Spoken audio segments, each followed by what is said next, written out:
وقبل ما نبدأ الفيديو علشان يوصلك كل جديد اعمل سبسكرايب وفعل الجرس. يلا نبدأ موضوعنا. خليط بين هاسكي وجولدن ريتريفر، الكلب جوبريان. ايوه، اللي سيادتك سمعته ده صح، والصور مش فوتوشوب. يعرف الخليط ايضا باسم جوبريان. الموضوع ده ابتدى من سنة 2000، يعني مش من كتير، ومش معروف مين بدأه، بس الفكرة بدأت تنجح وتكتر عشان ناس كتير بتحب صفات الكلبين دول، وهم فعلا من اكتر سلالات الكلاب شعبية.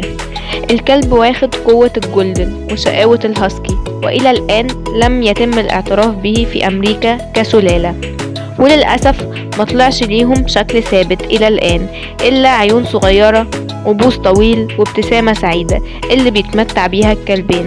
وزن جوبريان كامل النمو إلى ما بين 45 إلى 70 رطلا، ويصل طوله إلى 24 بوصة.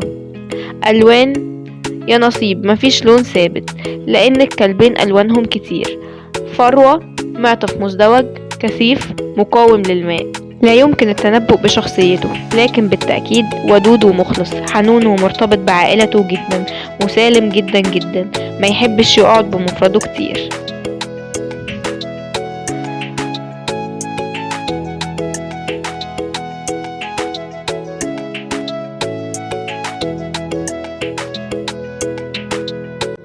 لو عجبك الفيديو اعمل لايك وكومنت وشير لحد يهمه الأمر.